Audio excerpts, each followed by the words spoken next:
ನಮಸ್ಕಾರ. ಕಾಂಗ್ರೆಸ್ ಸರ್ಕಾರದ ಚಾಲೆಂಜ್ ಅಶ್ವವೈಕ ಸ್ಪೆಷಲ್ಗೆ ಸ್ವಾಗತ. ನಾನು ಸುಧಾಗೌಡ.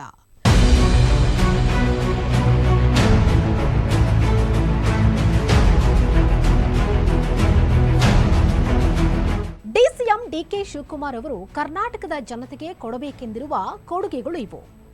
ರಾಜಕೀಯ ಇತಿಹಾಸದಲ್ಲಿ ಟ್ರಬಲ್ ಶೂಟರ್ ಎಂದೇ ಕರೆಯಲ್ಪಡುವ ಡಿಕೆ ಶಿವಕುಮಾರ್ ಅವರು ಜನರ ಆಶೀರ್ವಾದದಿಂದ ಕರ್ನಾಟಕದ 9ನೇ ಡಿಸಿಎಂ ಆಗಿದ್ದಾರೆ. ಡಿಸಿಎಂ ಹುದ್ದೆಯಲ್ಲಷ್ಟೇ ಅಲ್ಲದೆ ಜಲಸಂಪನ್ಮೂಲ ಮತ್ತು ಬೆಂಗಳೂರು ಅಭಿವೃದ್ಧಿ ಹಾಗೂ ನಗರ ಯೋಜನೆ ಮತ್ತು ಬೆಂಗಳೂರು ನಗರ ಜಿಲ್ಲಾ ಉಸ್ತುವಾರಿ ಸಚಿವರು ಆಗಿರುವ ಭಾರತೀಯ ರಾಜಕಾರಣಿ. ಸದ್ಯ ಬ್ರ್ಯಾಂಡ್ ಬೆಂಗಳೂರಿನ ಬಗ್ಗೆ ಹಲವಾರು ಕನಸುಗಳನ್ನ ಕಂಡಿರುವ ಇವರು ಈ ವರ್ಷ ಅಂದ್ರೆ 2024ರಲ್ಲಿ ಹಲವಾರು ದೊಡ್ಡ ದೊಡ್ಡ ಪ್ರಾಜೆಕ್ಟ್ಗಳನ್ನ ಕೈಗೆತ್ತಿಕೊಂಡಿದ್ದಾರೆ.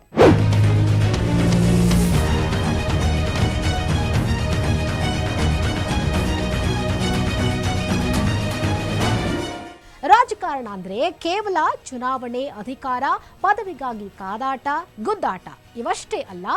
ಎಲ್ಲವನ್ನೂ ಮೀರಿ ಜನತೆಗೆ ತನ್ನ ಅಧಿಕಾರವಿದ್ದಾಗ, ತನ್ನ ಆಡಳಿತವಿದ್ದಾಗ ಏನಾದ್ರೊಂದು ಯೋಜನೆಗಳನ್ನ ಜನರಿಗೆ ತಲುಪಿಸೋ ಕಾರ್ಯ ಮಾಡಿದ್ರೆ ಅದು ಇತಿಹಾಸದ ಪುಟಗಳಲ್ಲಿ ದಾಖಲಾಗುತ್ತೆ.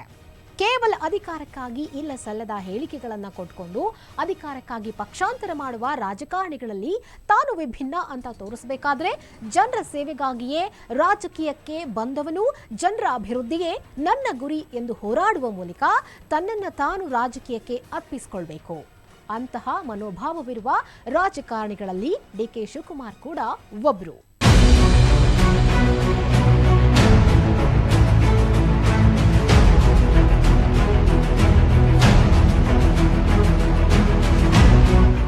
ಒಬ್ಬ ಶಾಸಕನಾಗಿ, ಸಚಿವನಾಗಿ ತನ್ನ ಕ್ಷೇತ್ರ ಕನಕಪುರಕ್ಕೆ ಅವರು ಈಗಾಗಲೇ ಸಾಕಷ್ಟು ಕೊಡುಗೆಗಳನ್ನ ಕೊಟ್ಟಿದ್ದಾರೆ.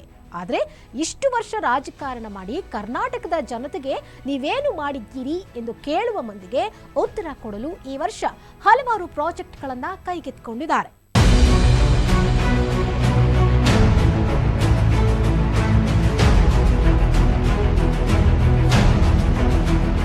ಬೆಂಗಳೂರು ಉಸ್ತುವಾರಿ ಮತ್ತು ಉಪಮುಖ್ಯಮಂತ್ರಿ ಡಿಕೆ ಶಿವಕುಮಾರ್ ಅವರ ಉದ್ದೇಶಿತ ಯೋಜನೆಯ ಭವಿಷ್ಯವನ್ನ ಎದುರು ನೋಡಬಹುದು. ಇದಕ್ಕಾಗಿ ಸಚಿವರು ಕೇಂದ್ರ ಹಣಕಾಸು ಸಚಿವೆ ನಿರ್ಮಲಾ ಸೀತಾರಾಮನ್ ಅವರಲ್ಲಿ 30,000 ಕೋಟಿ ರೂಪಾಯಿಗಳಷ್ಟು ಅನುದಾನವನ್ನ ಕೋರಿದ್ದಾರೆ. ಅದರಲ್ಲಿ ಮೊದಲನೆಯದಾಗಿ ಸುರಂಗ ರಸ್ತೆ ಯೋಜನೆ.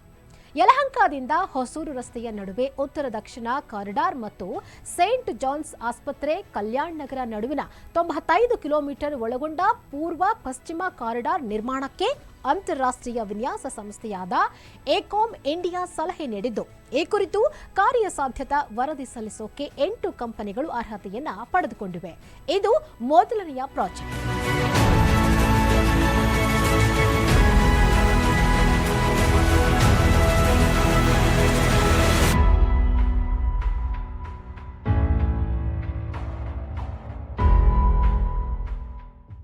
ಇದು ಇವರ ಮೊದಲನೆಯ ಪ್ರಾಜೆಕ್ಟ್. ಇನ್ನು ಎರಡನೆಯದಾಗಿ ರಾಜ್ಯ ಶಿಕ್ಷಣ ನೀತಿ. 2023ರಲ್ಲಿ ರಾಷ್ಟ್ರೀಯ ಶಿಕ್ಷಣ ನೀತಿ ಅಂದ್ರೆ NEPಯನ್ನ ರದ್ದುಗೊಳಿಸಿದ ನಂತರ ರಾಜ್ಯ ಸರ್ಕಾರ ಫೆಬ್ರವರಿ 2024ರಲ್ಲಿ ರಾಜ್ಯ ಶಿಕ್ಷಣ ನೀತಿಯನ್ನ ಪರಿಚಯಿಸೋಕೆ ಸಜ್ಜಾಗಿದೆ.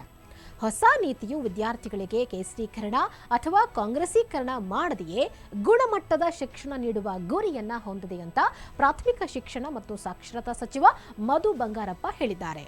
ಈ ನೀತಿಯು ರಾಜ್ಯದ ಶಿಕ್ಷಣ ವ್ಯವಸ್ಥೆಯ ಅಲ್ಪಾವಧಿ ಮತ್ತು ದೀರ್ಘಾವಧಿಯ ಸವಾಲುಗಳನ್ನು ಪರಿಹರಿಸುವ ಗುರಿಯನ್ನ ಹೊಂದಿದ್ದು, ಮಾಜಿ UGC ಅಧ್ಯಕ್ಷ ಸುಖದೇವ್ ಥೋರಟ್ ನೇತೃತ್ವದ 15 ಸದಸ್ಯರ SEP ಆಯೋಗವು ಫೆಬ್ರವರಿ 2024ರಲ್ಲಿ ಈ ಕುರಿತು ತನ್ನ ವರದಿಯನ್ನ ಮಂಡಿಸಲಿದೆ.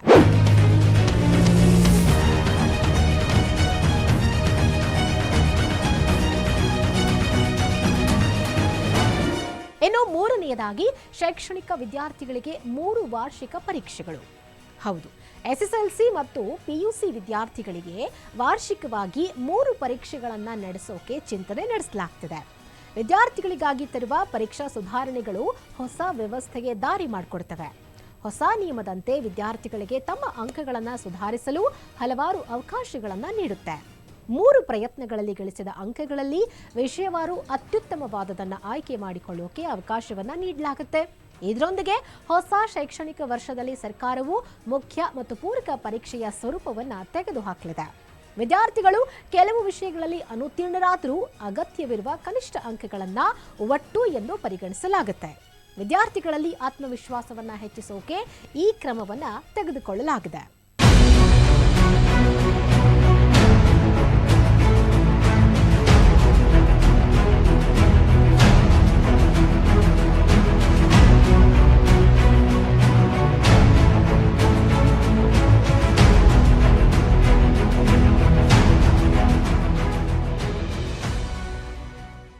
ಇನ್ನು 4ನೇದಾಗಿ ಗಗನಯಾನ ಮಿಷನ್. ಈಗಾಗಲೇ ಭಾರತೀಯ ಬಾಹ್ಯಾಕಾಶ ಸಂಶೋಧನಾ ಸಂಸ್ಥೆ ಚಂದ್ರಯಾನ-3 ಯಶಸ್ವಿ ಉಡಾವಣೆಯ ಸಾಧನೆಯನ್ನ ಗಣನೆಗೆ ತೆಗೆದುಕೊಂಡು ಮತ್ತೊಂದು ಭಾರತೀಯ ಬಾಹ್ಯಾಕಾಶ ಸಂಶೋಧನಾ ಸಂಸ್ಥೆಯ ಮಹತ್ವಾಕಾಂಕ್ಷೆಯ ಗಗನಯಾನ ಮಿಷನ್ 2025ರಲ್ಲಿ ಹಾರಾಟ ನಡೆಸೋಕೆ ಸಿದ್ಧತೆ ಮಾಡಿಕೊಳ್ಳೋಕೆ ಸಜ್ಜಾಗಿದೆ. ಇದಕ್ಕಾಗಿ 2024ರಲ್ಲಿ ಹೆಚ್ಚಿನ ಪರೀಕ್ಷೆಗಳನ್ನು ಮಾಡಲಾಗುತ್ತೆ. ಈ ಯೋಜನೆ ಅಡಿ 3 ಸದಸ್ಯರನ್ನ ಒಳಗೊಂಡ ತಂಡವನ್ನ 400 ಕಿಲೋಮೀಟರ್ ಕಕ್ಷೆಗೆ 3 ದಿನಗಳ ಮಟ್ಟಿಗೆ ಕರೆದೊಯ್ಯುವ ಮೂಲಕ ಮಾನವ ಬಾಹ್ಯಾಕಾಶ ಯಾನ ಸಾಮರ್ಥ್ಯವನ್ನ ಪ್ರದರ್ಶಿಸುವ ಗುರಿಯನ್ನ ಹೊಂದಿದೆ. ನಂತರ ಅವರನ್ನ ಹಿಂದೂ ಸಮುದ್ರದ ನೀರಿನಲ್ಲಿ ಇಳಿಸುವ ಮತ್ತು ಸುರಕ್ಷಿತವಾಗಿ ಭೂಮಿಗೆ ಮರಳಿ ಕರೆತರುವ ಪ್ರಯೋಗಕ್ಕೆ ಮುನ್ನುಡಿ ಬರೆಯೋಕ್ಕೂ ಸಿದ್ಧವಾಗಿದೆ. ಒಟ್ಟು 5 ಪ್ರಮುಖ ಮೈಲುಗಲ್ಲುಗಳಲ್ಲಿ ತಂಡ ಈ ವರ್ಷ ಪ್ಯಾಡ್ ಅಬಾರ್ಟ್ ಪರೀಕ್ಷೆಗಳು, ಮಾನವರಹಿತ ವಿಮಾನಯಾನ ಪರೀಕ್ಷೆಯನ್ನ ನಡೆಸಿದೆ. ಅಂತಿಮ ಮಾನವ ಸಹಿತ ಉಡಾವಣೆ ಮುಂಬರುವ ವರ್ಷಗಳಲ್ಲಿ ನಡೆಯಲಿದೆ.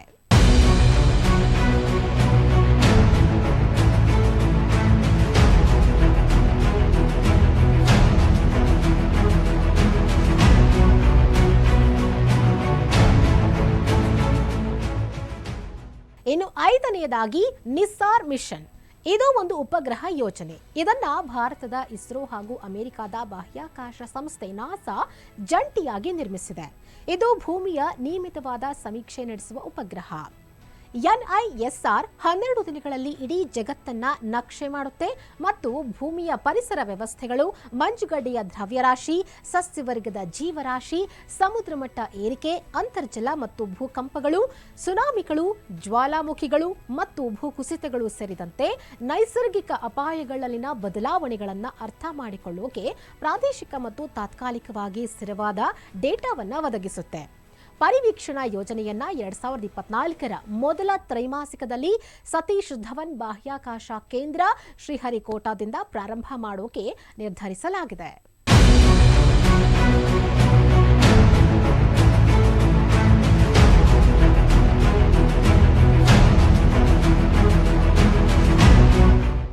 ಇನ್ನು 6ನೇದಾಗಿ HSRP ಪ್ಲೇಟ್ಗಳು.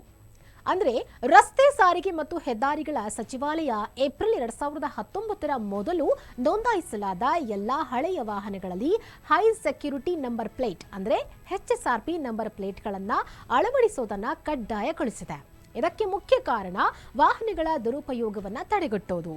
ಸಾರಿಗೆ ಇಲಾಖೆಯು ಈ ಮೊದಲು ನವೆಂಬರ್ 17ಕ್ಕೆ ಗಡುವನ್ನ ನೀಡಿತ್ತು. ಇದನ್ನ ಈಗ ಫೆಬ್ರವರಿ 17, 2024ರವರೆಗೂ ವಿಸ್ತರಣೆ ಮಾಡಲಾಗಿದೆ. ಯಾಕಂದ್ರೆ ಹೆಚ್ಚಿನ ವಾಹನ ಮಾಲೀಕರು ಇನ್ನೂ ಅವುಗಳನ್ನು ಬದಲಾಯಿಸಿಲ್ಲ. ರಾಜ್ಯದಲ್ಲಿ ಸುಮಾರು 2 ಕೋಟಿ ಹಳೆಯ ವಾಹನಗಳಿದ್ದು ಫೆಬ್ರವರಿ 17ರ ಒಳಗೆ HSRPಯನ್ನ ಪಡಿಬೇಕು.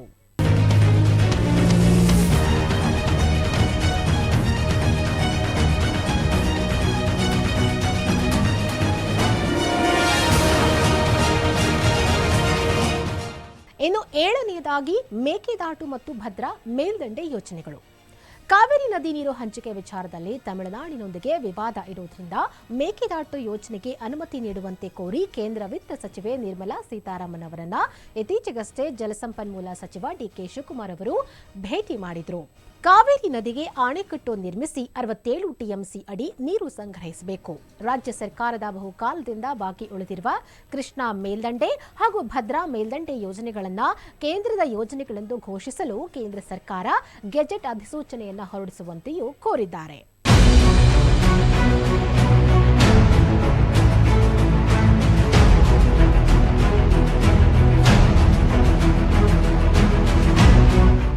ಇನ್ನು 8ನೇದಾಗಿ ಬೆಂಗಳೂರು ಹೊರವಲಯದ ಪ್ರದೇಶಗಳಿಗೆ ಕಾವೇರಿ ನೀರು ಪೂರೈಕೆ ಮಾಡುವುದು.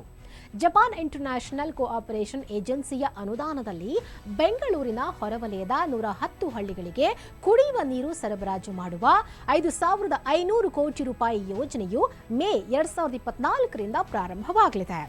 ಕಾವೇರಿ ನೀರು ಸರಬರಾಜು ಹಂತ 5 ಯೋಜನೆಯು ಮಹದೇವಪುರ, ರಾಜರಾಜೇಶ್ವರಿ ನಗರ, ಬೊಮ್ಮನಹಳ್ಳಿ ಗ್ರಾಮಗಳಿಗೆ 775 MLDಯನ್ನು ಒದಗಿಸುತ್ತೆ. ದಾಸರಹಳ್ಳಿ, ಯಲಹಂಕ, ಕೆಆರ್ಪುರಂ ಮತ್ತು ಬ್ಯಾಟ್ರಾಯನಪುರ 10 TMC ಅಡಿ ಕಾವೇರಿ ನೀರು ಪೂರೈಕೆಯನ್ನ ಖಚಿತಪಡಿಸಿಕೊಳ್ಳೋಕೆ ದಶಕದ ಹಿಂದೆಯೇ ಮಂಜೂರು ಮಾಡಲಾಗಿತ್ತು. ಈ ಪೈಕಿ ಅರ್ಧದಷ್ಟು ಗ್ರಾಮಗಳಿಗೆ ಪ್ರಸ್ತುತ ವಾರಕ್ಕೊಮ್ಮೆ ನೀರು ಬರ್ತಿದೆ. ಇದು ಈ ಪ್ರದೇಶಗಳಿಗೆ ನೀರನ್ನ ಪೂರೈಕೆ ಮಾಡುವುದನ್ನು ಸುಧಾರಿಸುತ್ತೆ.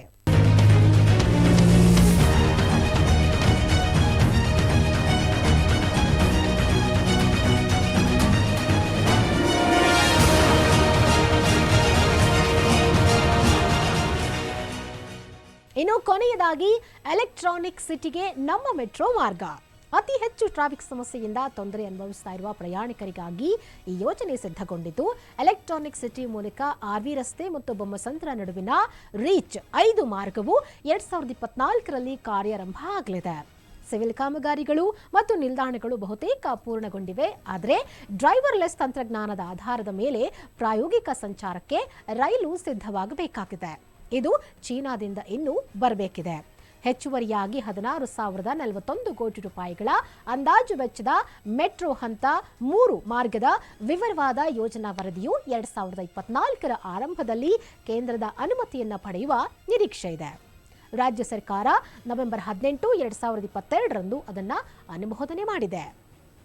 ಇದು 44.65 ಕಿಲೋಮೀಟರ್ ದೂರವಿದ್ದು 31 ಮೆಟ್ರೋ ನಿಲ್ದಾಣಗಳಿಗೆ 2 ಎಲಿವೇಟೆಡ್ ಕಾರಿಡಾರ್ ಒಳಗೊಂಡಿದೆ.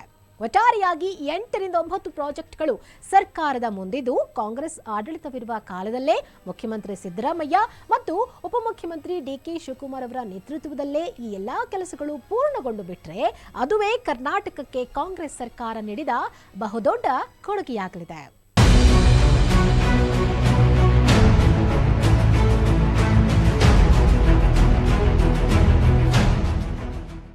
ಇದಾಗಿತ್ತು ಇವತ್ತಿನ ಅಶ್ವವೇಗ ಸ್ಪೆಷಲ್. ನೋಡ್ತಾ ಇರಿ ಅಶ್ವವೇಗ ನ್ಯೂಸ್.